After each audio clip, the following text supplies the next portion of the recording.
दोस्तों, आज हम बात करेंगे विश्व प्रसिद्ध book the power of your subconscious mind के लेखक डॉक्टर जोसेफ मर्फी द्वारा लिखित book maximise your potential to create wealth and success के बारे में। डॉक्टर जोसेफ मर्फी की विश्व प्रसिद्ध पुस्तक the power of your subconscious mind 1963 में प्रकाशित हुई और तुरंत ही बेस्ट सेलर बन गई। इसे आज भी सर्वश्रेष्ठ सेल्फ हेल्प पुस्तकों में गिना जाता है। इस पुस्तक की सफलता के बाद डॉक्टर मर्फी पूरे संसार में हजारों लोगों के सामने लेक्चर देने लगे और अपने दैनिक रेडियो कार्यक्रम के माध्यम से उन्होंने लाखों लोगों को संबोधित किया और इन्हीं लेक्चर्स के अंशों को इस पुस्तक में सम्मिलित और संपादित किया गया है ताकि डॉक्टर मर्फी के विचार 21वीं सदी में भी लोगों को प्रेरित करें, जिससे वे अपने अवचेतन मन की प्रोग्रामिंग कर सके और अपने जीवन में बड़े बदलाव ला सके। इस पुस्तक को पढ़ने के बाद आप दौलत की मास्टर चाबी क्या है यह सीख जाएंगे। अपने अवचेतन मन की सकारात्मक प्रोग्रामिंग करके चाहे जितना पैसा कमा पाएंगे और अपने जीवन में बड़े बदलाव ला पाएंगे। अगर आप भी अपने जीवन में दौलत और सफलता लाना चाहते हैं तो वीडियो को पूरा देखना और एक भी पॉइंट मिस मत करना। चैनल पर नए हैं तो सब्सक्राइब कर लेना। तो चलिए शुरू करते हैं। चैप्टर 1, दौलत की मास्टर चाबी। कुछ साल पहले की बात है। एक धर्मगुरु थे जिनके अनुयायी काफी तादाद में थे, लेकिन उनकी आर्थिक स्थिति अच्छी नहीं थी। आखिर इसका क्या कारण था, चलो देखते हैं। वे बाइबल का यह सेंटेंस हमेशा लोगों को बताते थे कि पैसे का प्रेम ही सारी बुराई की जड़ है, लेकिन वे यह भूल गए थे कि उसी चैप्टर में बाद में लिखा गया है कि ईश्वर लोगों को दौलत इसलिए देता है ताकि वे दूसरों की मदद कर सकें। इस बुक के ऑथर डॉक्टर जोसेफ मर्फी ने इस धर्मगुरु को बताया कि वे बाइबल की पूरी तरह गलत व्याख्या कर रहे थे। उन्होंने अपनी बात आगे जारी रखते हुए कहा, कोई भी चीज अच्छी या बुरी नहीं होती, केवल सोच ही इसे अच्छा या बुरा बनाती है। पैसा बुरा नहीं होता, बल्कि हम उसे किस इंटेंशन से, उद्देश्य से यूज करते हैं वह अच्छा या बुरा होता है। फॉर एग्जाम्पल, एक आदमी है जो अपने पैसे का इस्तेमाल किसी की सुपारी देकर उसका खून करने के लिए करता है, और दूसरा आदमी अपने पैसे का इस्तेमाल किसी अनाथ आश्रम में दान देकर लोगों की भलाई के लिए करता है। इस एग्जाम्पल से हम क्या समझ सकते हैं कि पैसा अच्छा या बुरा नहीं होता, बल्कि पैसे का इस्तेमाल जिस इंटेंशन से होता है वह अच्छा या बुरा होता है। लेखक द्वारा बताई गई बातों को समझने के बाद वे अपनी पत्नी, बच्चे, परिवार वालों और समाज के लोगों के लिए पैसे से की जा सकने वाली भलाई के चित्र देखने लगे। वे साहस के साथ, नियमित रूप से और सुनियोजित तरीके से दावा करने लगे कि ईश्वर मेरे सामने समाज की सेवा करने के बेहतर मौके उत्पन्न कर रहा है। मैं पैसे को ईश्वर का विचार मानता हूँ और इसका इस्तेमाल समझदारी से और न्यायपूर्ण तरीके से लोगों की भलाई के लिए करता हूँ। ये प्रार्थना करने की आदत डालने के बाद इस युवा पादरी को यह विश्वास था कि यह उनके अवचेतन मन की शक्तियों को सक्रिय कर देगा। आज उनके पास एक सुंदर चर्च है जैसा वे चाहते थे, उनका एक रेडियो कार्यक्रम है और उनके पास वह सारा पैसा है जिसकी जरूरत उन्हें अपने व्यक्तिगत, सांसारिक और सांस्कृतिक आवश्यकताओं के लिए है। अब वे पैसे की आलोचना नहीं करते हैं, बल्कि उसे समाज सेवा करने के लिए एक जरूरी तत्व मानते हैं। एक बात अच्छे से याद रखें कि कई लोगों के पास ज्यादा पैसा नहीं होता है। इसका एक कारण ये है कि वे मन ही मन या खुलकर इसकी निंदा करते हैं। वे पैसे को गंदा पैसा कहते हैं, या फिर उनके मन में यह विश्वास होता है कि पैसे का प्रेम ही सारी बुराई की जड़ है, या ऐसी ही दूसरी गलतफहमियां रहती हैं। उनके समृद्ध न होने का एक और कारण यह गुप्त अवचेतन मन में छिपा भाव रहता है कि गरीबी में रहना ही अच्छा है या इसमें कोई अच्छी बात है। यह भाव बचपन की परवरिश से आ सकता है, अंधविश्वास से आ सकता है, या धर्म ग्रंथों की गलत व्याख्या पर आधारित हो सकता है। कौन हो तुम? क्यों आए हो यहाँ पे? मैं तुम्हें बिल्कुल भी पसंद नहीं करता। मुझे तुम्हारी कोई जरूरत नहीं है। दफा हो जाओ यहाँ से। अगर कोई इंसान आपसे यह शब्द कहे जो मैंने अभी कहे हैं, तो क्या आप दोबारा उस इंसान की चौखट पर कभी कदम रखोगे? आप कहेंगे, बिल्कुल भी नहीं, हम तो ऐसे इंसान का मुंह देखना भी पसंद नहीं करेंगे। तो इस बात से हम क्या सीख सकते हैं? हम सीख सकते हैं कि हम जिसकी निंदा करते हैं वो हमसे दूर चला जाता है और उसे हम खो देते हैं। यही बात पैसे पर भी लागू होती है। इसलिए पैसे को कभी भी बुरा या गंदा न माने। अगर आप ऐसा करते हैं तो इसके पंख लग जाएंगे और यह आपसे दूर उड़ जाएगा। इसी समय अपने अवचेतन मन में दौलत का विचार बोए। विचार बार बार दोहराने से और विश्वास करने से अवचेतन मस्तिष्क तक पहुंचते हैं। जब गरीब होने के विचार आपके मन में आए, जैसे मैं इस यात्रा का खर्च नहीं उठा सकता, या मैं बैंक का यह कर्ज नहीं चुका सकता, या मैं इस बिल का भुगतान नहीं कर सकता, तो अपने मन में तुरंत सोचकर इस विचार को उलट लें। मिसाल के तौर पर, अगर आप कोई नई कार देखें तो कभी यह न कहें, मैं इसे नहीं खरीद सकता, या मैं इसका खर्च नहीं उठा सकता। आपका अवचेतन आपकी बात को सच मान लेता है और आपकी सारी भलाई को रोक देता है। इसके विपरीत खुद से कहें, मैं यह कार खरीद सकता हूँ, मैं इसे अफोर्ड कर सकता हूँ, यह कार मेरे लिए ही बनी है, मैं इसके मजे ले सकता हूँ। यही दौलत की मास्टर चाबी है। चैप्टर 2, अपने अवचेतन की सकारात्मक प्रोग्रामिंग करें। अब जरा इन सेंटेंसेस पर ध्यान दीजिए। तुम कभी कुछ नहीं बन पाओगे, तुम कभी सफल नहीं हो सकते, तुम नाकाम हो जाओगे, तुम्हारे सफल होने की कोई संभावना नहीं है, तुम यह नहीं कर सकते, ये तुम्हारे बस की बात नहीं है, तुम बुद्धू हो, तुम्हारे अंदर तो दिमाग ही नहीं है, तुम डरपोक हो। बचपन से हम में से ज्यादातर लोगों को कई नकारात्मक सुझाव दिए गए हैं। बचपन में हम यह नहीं जानते थे कि उन्हें अस्वीकार कैसे करें, इसलिए हमने उन्हें अवचेतन रूप से स्वीकार कर लिया। करोड़ों लोगों की प्रोग्रामिंग डरों, झूठे विश्वासों, प्रतिबंधों, निषेधों और अंधविश्वासों से हुई है। फिनीस पार्कर क्विम्बी ने कहा था, हर बच्चा एक छोटी सफेद स्लेट जैसा होता है। हर व्यक्ति आकर इस पर कुछ न कुछ लिख देता है। दादी, दादा, माता, पिता, भाई और बहन, शिक्षक, पड़ोसी और हमारे रिलेटिव्स, ये सभी लोग बचपन में हमें जो भी बातें बार बार बताते हैं, वे सारी बातें हमारे अवचेतन में उतर जाती हैं और हम उन्हें सच मानने लगते हैं। इंग्लैंड में कुछ लोग यकीन करते हैं कि हर नवंबर महीने में उन्हें गठिया नामक रोग होने वाला है। वे इसके लिए मौसम या माहौल बदलने को जिम्मेदार ठहराते हैं। जाहिर है उन्हें गठिया हो जाता है, और क्यों ना हो, उन्होंने अपने दिमाग की प्रोग्रामिंग की है।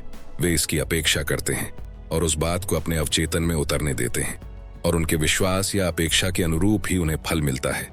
आपके परिवार में एक सदस्य ऐसा होगा जिसे नवंबर में हमेशा गठिया होता है, लेकिन इस परिवार के बाकी सदस्य जो उसी घर में रह रहे हैं, वही भोजन खा रहे हैं, वही पानी पी रहे हैं, उन्हीं माता पिता की संतान हैं, उसी खेत पर काम कर रहे हैं, लेकिन उन्हें गठिया नहीं होता है। क्यों? क्योंकि वे स्वास्थ्य और दीर्घायु में यकीन करते हैं। बाकी लोग विश्वास करते हैं कि रात की ठंडी हवा से उन्हें सर्दी हो जाएगी, या अगर कोई ऑफिस में छींकता है तो उन्हें सर्दी हो जाएगी। उनके विश्वास के अनुरूप ही उन्हें फल मिलता है। ऑफिस में बाकी लोगों को सर्दी या फ्लू नहीं होता है। कुछ लोगों के पैर गीले होने पर वे कहते हैं, मैं सर्दी से ठिठुर रहा हूं, अब मुझे सर्दी हो जाएगी। जाहिर है पानी सिर्फ H2O है। पानी ने कभी नहीं कहा, मैं आपको सर्दी या कोई दूसरी चीज दूंगा। खुद के लिए नियम बनाना छोड़ दें। जैसे कोई व्यक्ति यह नियम बनाता है कि उसे लाल गुलाब से एलर्जी है, उससे बात करने पर आप पाते हैं कि वह कुछ साल पहले जिस लड़की से घुल मिल रहा था वह लाल गुलाब लगाती थी, लेकिन वह किसी दूसरे व्यक्ति के साथ भाग गई। उसने कभी उस लड़की को मुक्त या क्षमा नहीं किया। उसका द्वेष अब भी उसके अवचेतन मन में मौजूद है, इसलिए जब भी वह लाल गुलाब लगाए किसी दूसरी लड़की को देखता है तो गुस्से में तमतमाने लगता है। कारण लड़की नहीं है, कारण गुलाब नहीं है, कारण तो उसके खुद के अवचेतन में भरा विष का भंडार है। अमेरिकी मनोविज्ञान के जनक विलियम जेम्स ने इस तथ्य पर जोर दिया था कि जो भी चित्र अवचेतन मन में रखा जाएगा वह साकार हो जाएगा, बशर्ते इसके पीछे विश्वास का सहारा हो। इस तरह काम करें जैसे मैं बन गया हूं और मैं बन जाऊंगा। इस तरह काम करें मानो आप इस समय वही हों जो आप बनना चाहते हैं।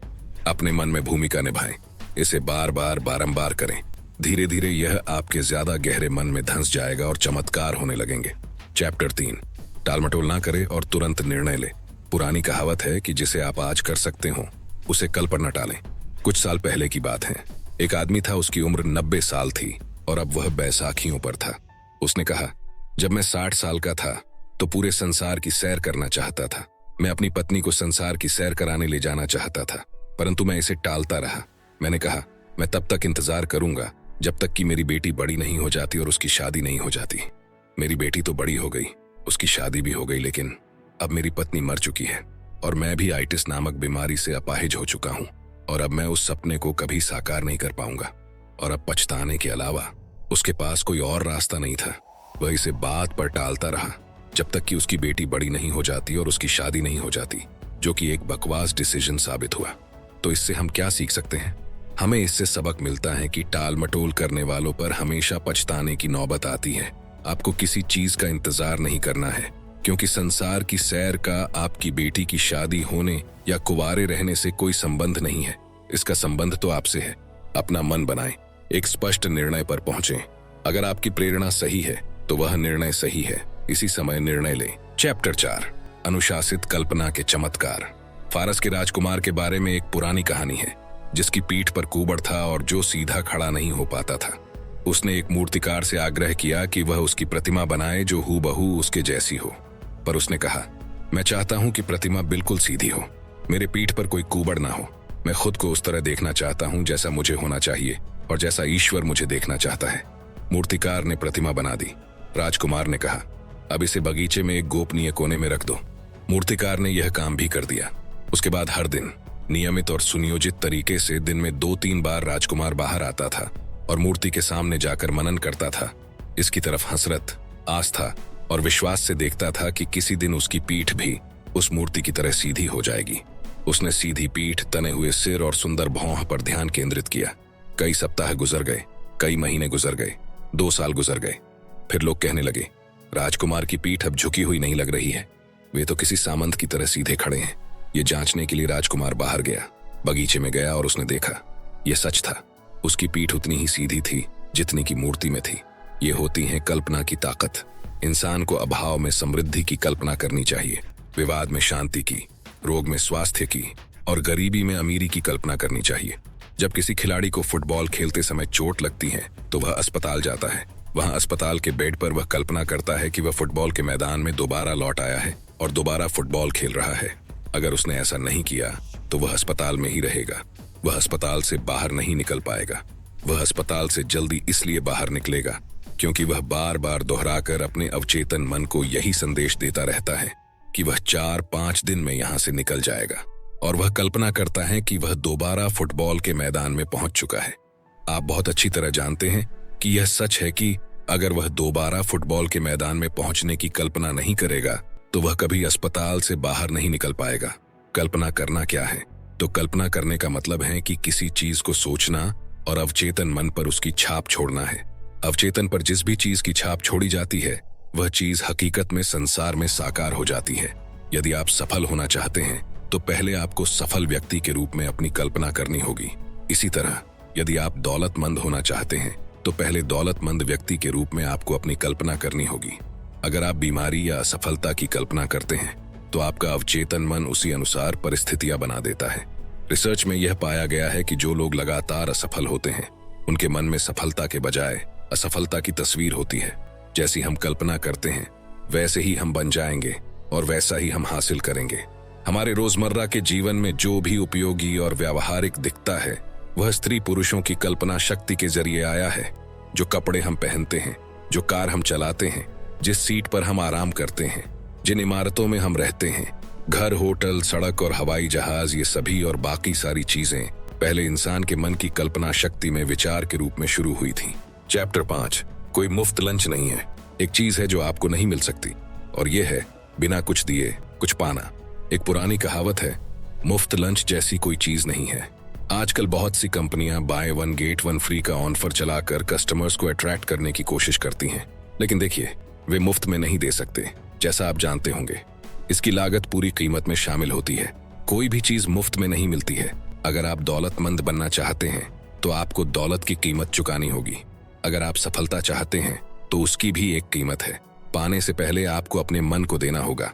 आप दौलत पा सकें इससे पहले आपको अपने अवचेतन मन पर दौलत के विचार की छाप छोड़नी होगी। अवचेतन पर जो भी छाप छोड़ी जाती है वह हकीकत बनकर संसार के पर्दे पर साकार हो जाती है। आपको अपनी मानसिकता में अपनी मनचाही चीज का मानसिक चित्र बनाना होगा। आप स्वास्थ्य, दौलत, शांति, सद्भाव या जीवन में जो भी चाहते हो उस पर अपना ध्यान और समर्पण देकर ऐसा कर सकते हैं। आइंस्टाइन गणित से प्रेम करते थे और इसने अपने रहस्य उनके सामने उजागर कर दिए क्योंकि उन्होंने इस विषय के प्रति अपना ध्यान, समर्पण और मेहनत देकर कीमत चुकाई और उनके अवचेतन ने प्रतिक्रिया करते हुए इन विषयों के रहस्य उनके सामने उजागर कर दिए। एडिसन में संसार को रोशन करने और मानव जाति को सेवा करने की गहन इच्छा थी। उन्होंने लगन और विश्वास द्वारा कीमत चुकाई, यह जानते हुए कि जवाब मिलेगा। हाँ, उन्होंने इस पर ध्यान दिया और समर्पण भी दिया।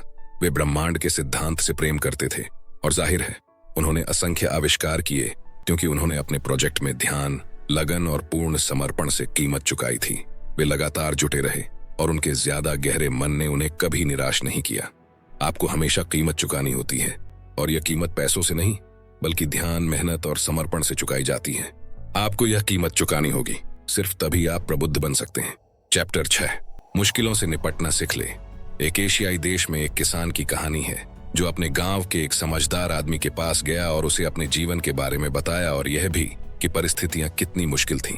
वह नहीं जानता था कि आगे कैसे चलेगा और वह हार मानने वाला था। वह लड़ते लड़ते, संघर्ष करते करते थक चुका था। ऐसा लगता था कि जब एक समस्या सुलझती थी तो एक नई समस्या आ खड़ी होती थी। समझदार आदमी ने उसे झील तक भेजा और एक बाल्टी पानी लाने को कहा। फिर उसने पानी 3 बर्तनों में डाल दिया और हर बर्तन को आग के ऊपर रख दिया। जल्दी ही बर्तनों का पानी उबलने लगा। पहले वाले बर्तन में उसने गाजर डाली, दूसरे में कुछ अंडे और आखिरी बर्तन में उसने चाय की पत्ती डाल दी। आधा घंटे तक पानी उबलने के बाद उसने बर्तन आग से हटा दिए। उसने गाजर बाहर निकालकर एक प्लेट पर रख दी। उसने अंडे बाहर निकालकर दूसरी प्लेट में रख दिए।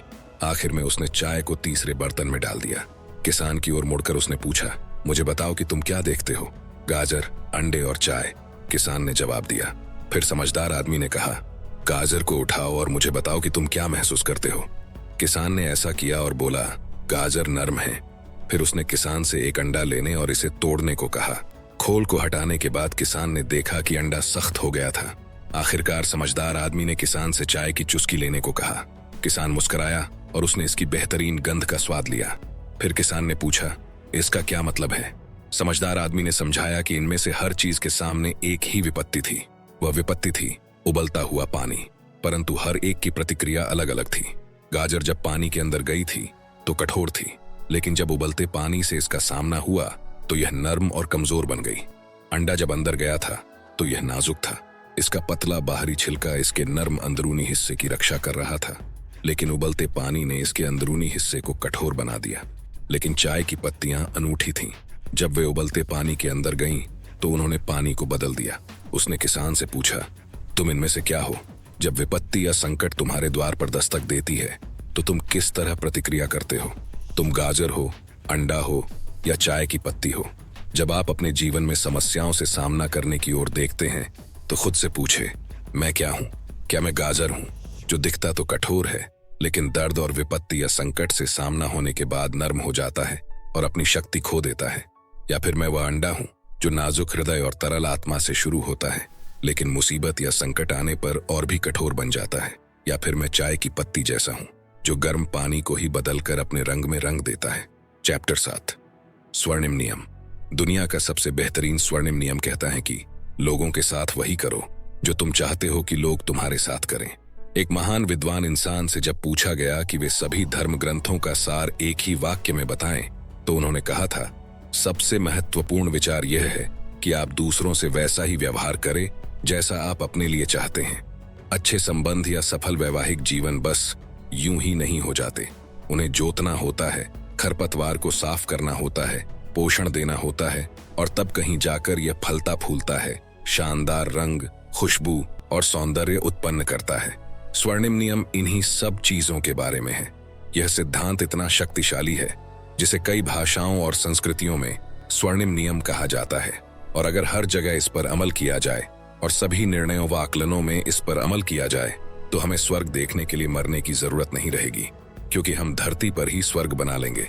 तो दोस्तों, ये थे वो कुछ पॉइंट्स जो मैंने आपको डॉक्टर जोसेफ मर्फी की maximise your potential to create wealth and success इस बुक से बताए हैं। अगर आप इस बुक को खरीदना चाहते हैं तो हिंदी और इंग्लिश दोनों बुक की लिंक डिस्क्रिप्शन में मिल जाएगी। दोस्तों, मुझे उम्मीद है ये वीडियो आपको पसंद आया होगा। आपको ये वीडियो कैसा लगा कमेंट सेक्शन में जरूर बताना। अगर आपको इस वीडियो से कुछ वैल्यू मिली हो तो इसे लाइक कर देना, और चैनल पर नए हो तो सपने सच होते हैं इस चैनल को सब्सक्राइब जरूर कर लेना, क्योंकि ऐसे ही बुक समरीज आपको मिलती रहेगी हर संडे सुबह 10 बजे। वीडियो को शेयर करना ना भूलें। और अंत में सिर्फ एक बात, चाहे कुछ भी करे लेकिन अपना सपना ना छोड़े, क्योंकि सपने के बिना जीवन जिया नहीं जाता, सिर्फ काटा जाता है। तो सपने देखते रहिए दोस्तों, क्योंकि सपने सच होते हैं।